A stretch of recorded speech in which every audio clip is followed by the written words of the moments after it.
Selamat pagi dan sejahtera. Kenalkan nama saya Muhammad Fatia, NPM 1950103, Fakultas Ekonomi, Program Studi Ekonomi Kembang. Di sini saya akan mempresentasikan kerusakan lingkungan, mata kuliah Ekonomi Sumber Daya Alam dan Lingkungan oleh Pak Darwin Damanik, SE. Kerusakan lingkungan.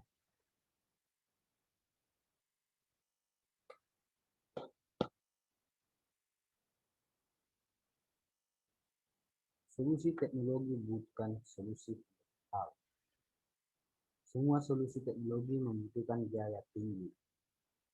Sering penerapannya terkendala masalah politik, sosial, ekonomi, dan sebagainya, menyebabkan ketergantungan pada teknologi dan tidak benar-benar menyelesaikan masalah.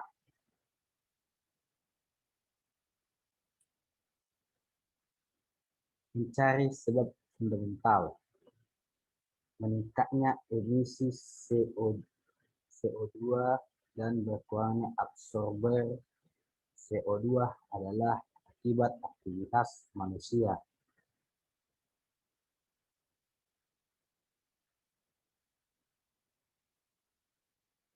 Apakah kemudian aktivitas manusia harus dihentikan?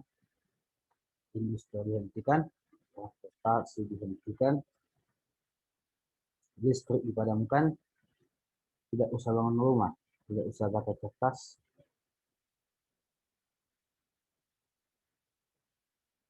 aktivitas manusia. Semua aktivitas manusia pasti ada aturannya. Aturan yang rusak akan menyebabkan rusaknya aktivitas manusia. Rusaknya aktivitas manusia akan menyebabkan kerusakan alam. Jadi rusaknya alam adalah akibat aturan rusak yang mengatur aktivitas manusia. Aturan yang rusak menyerahkan pengelolaan hutan kepada pihak swasta, menyerahkan pengelolaan dan eksploitasi sumber daya energi kepada swasta atau asing, pengaturan tentang investasi dan industri yang tidak memperhatikan lingkungan.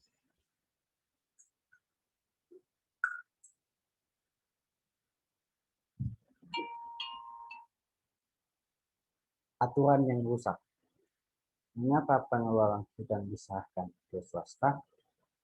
Mengapa pengelolaan dan eksploitasi sumber daya energi diserahkan ke swasta atau asing? Karena politik ekonomi kapitalisme bersumber pada ideologi kapitalisme sekulerisme.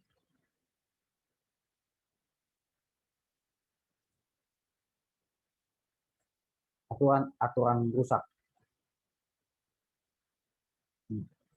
Ideologi rusak. Ideologi kapitalisme sekulerisme menganggap permasalahan ekonomi adalah kurangnya produk barang dan jasa relatif terhadap kebutuhan manusia. Solusi: berbanyak produksi. Indikator keberhasilan GNP, income and per capita, angka pertumbuhan ekonomi.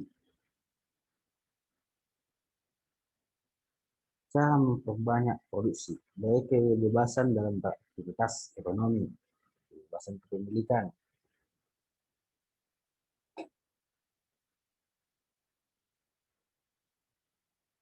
Negara tidak usah campur tangan, cukup sebagai pembuat aturan, sehingga muncul industrialisasi dan eksploitasi sumber daya alam atau oleh pihak swasta.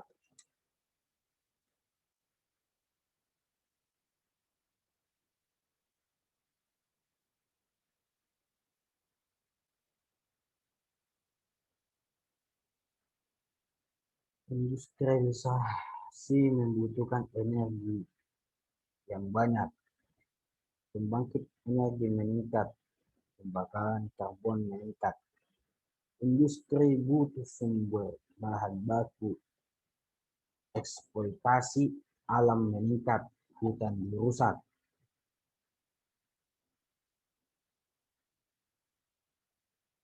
Dukung gaya hidup yang konsumtif. Proses ini terus meningkat dan memperbanyak emisi CO2 dan mengurangi absorber CO2.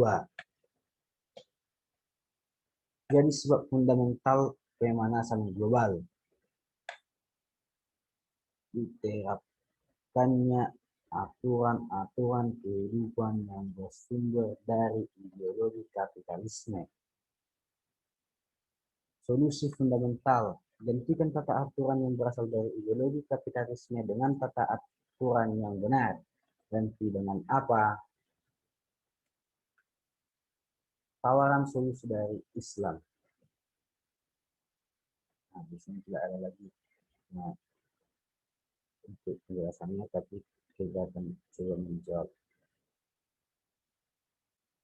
solusi fundamental apa. Konsep dasar ekonomi Islam. Permasalahan ekonomi adalah permasalahan distribusi, bukan produksi kebutuhan manusia terbatas. Cuma di sana harus dibedakan antara kebutuhan dan keinginan. Pemenuhan kebutuhan pokok, pribadi dan umum. Fokus utama politik ekonomi Islam. Pembagian kepemilikan menjadi kepemilikan umum, pribadi dan negara. Konsep ekonomi Islam bukan termasuk kepemilikan umum. Tidak boleh diserahkan pengelolaannya pada swasta. Kurang dikelola oleh negara untuk rakyatnya. Dan negara tidak boleh mengambil keuntungan dari pengelolanya. Konsep-konsep yang berikutnya, sumber daya energi termasuk tambang minyak, gas, batu bara, uranium, dan sebagainya, termasuk kepemilikan umum, tidak boleh diserahkan kepada pihak swasta. Sumber daya energi dikelola oleh negara untuk kemaslahatan rakyat. Negara tidak boleh mengambil keuntungan dari pengelolanya. Berikutnya, industri yang bahan baku merupakan kepemilikan umum, seperti industri minyak, batu bara, industri biji besi, mineral, dan sebagainya, tidak boleh dimiliki oleh swasta atau pribadi. Industri yang terkait dengan produksi bahan haram tidak boleh didirikan, seperti industri minuman keras, narkoba, dan sebagainya. Sumber-sumber pengambilan konsep antara lain manusia berserikat dalam 3 hal, dalam api, air, dan ladang pengembala. Harga ketiganya haram.